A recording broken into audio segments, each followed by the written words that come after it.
காலடி தெரியாமல் போனாலும் கர்த்தர் என் முன்னே உண்டு. சில நாட்களுக்கு முன்பு என் மகள் என்னிடத்தில் ஒரு குறிப்பிட்ட விளையாட்டுப் பொருள் வாங்கித் தரும்படியாய் கேட்டாள். நானும் வாங்கி தருவதாக கூறி அவளை கடை தெருவுக்கு அழைத்துச் சென்றேன்.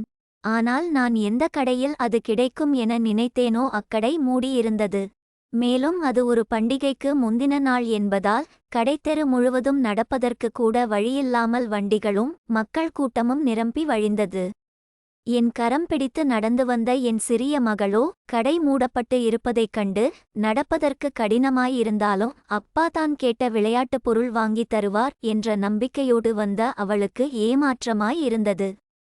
ஆனால் நான் இன்னும் சிறிது தூரம் போனால் வேறொரு கடை உண்டு, அங்கு சென்று பார்க்கலாம் என்று எண்ணினேன். ஆனால் வாகன நெரிசல் காரணமாக நடப்பதற்கு கடினமாயிருந்ததால் சிறிய சந்து வழியாய் சுற்றிச் சென்று கடையை அடைய நினைத்தேன்.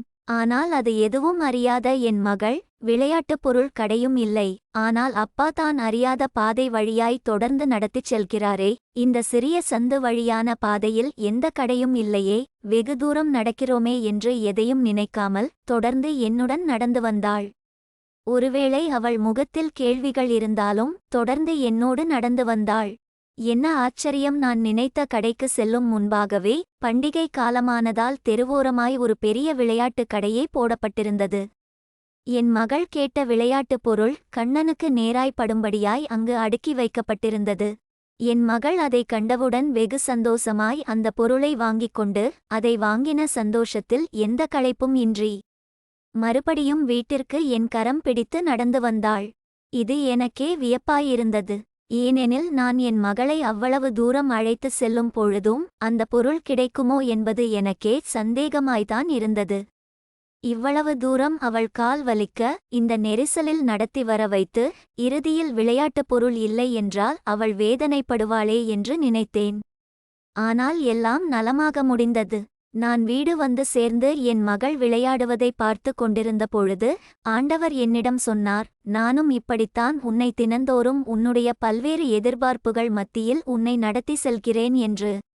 நம் வாழ்க்கையில் ஆண்டவர் சில நன்மைகளை செய்ய அதை எதிர்பார்த்து அவர் சித்தப்படி அவரை நோக்கி வேண்டும் பொழுது ஆண்டவரும் நம்மை அதை பெரும்படியாய் நடத்தி செல்வதை உணர்கிறோம்.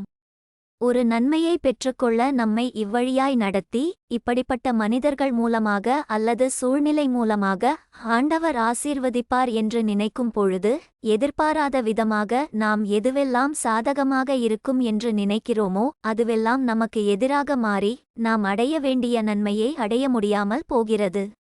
எனவே நன்மை வருவதற்கு சாதகம் இல்லாத சூழ்நிலையில் ஆண்டவர் நம்மிடம் எதிர்பார்ப்பதெல்லாம் அவர் கரத்தை பிடித்து தொடர்ந்து அவரை நம்பி நடந்து செல்வதை மட்டுமே. தொடர்ந்து நடக்கும் பாதை கடினமான பாதையாயிருந்தாலும் நன்மை கிடைக்க வாய்ப்பே இல்லாத குறுகலான பாதையாக இருந்தாலும் என் தகப்பன் எனக்கு சொன்னதை நிச்சயம் செய்து நிறைவேற்றுவார் என்ற நம்பிக்கையோடு அவர் கரம் பிடித்து செல்லும் பொழுது ஆச்சரிய விதமாய் நாம் நினையாத விதத்தில் நாம் எதிர்பார்த்த நன்மையை நாம் நினைப்பதற்கும் வேண்டிக் கொள்கிறதற்கு அதிகமாய் அவர் செய்ய வல்லவர் என்பதை என் மனம் உணர்ந்து பூரித்தது. ஆம், விளையாட்டுப் பொருள் கிடைக்குமா என்று எனக்கே தெரியாத பட்சத்திலும் என் மகள் என்னோடு வந்தாள். ஆனால் நாம் பரம தகப்பனோ அப்படி அல்ல. அவர் ஆதியும் அந்தமுமானவர், அல்பாவும் ஓமெகாவுமானவர். அவர் நடத்திச் சென்றால் அதற்கு முடிவு தெரியாமல் நடத்திச் செல்ல மாட்டார். எனவே பொல்லாதவர்களாகிய நாம் நம் பிள்ளைகளுக்கு நல்ல ஈவுகளை கொடுக்க அறிந்திருக்கும் பொழுது பரமபிதாவானவர் தம்மையே நம்பியிருப்பர் வாழ்வில் நிச்சயம் அற்புதம் செய்வார். அதை ஏற்ற காலத்தில் செய்து முடிப்பார் என்ற சத்தியத்தை ஆண்டவர் எனது இருதயத்தில் உணர்த்தினார். ஆண்டவர் இந்த சின்ன சம்பவத்தின் மூலம் அவர் அன்பையும் அவருடைய கரம்பிடித்து நடந்து செல்வதின் மேன்மையையும் எண்ணி அவரை உளமாற துதிக்கிறேன். ஆமென், அல்லேலூயா.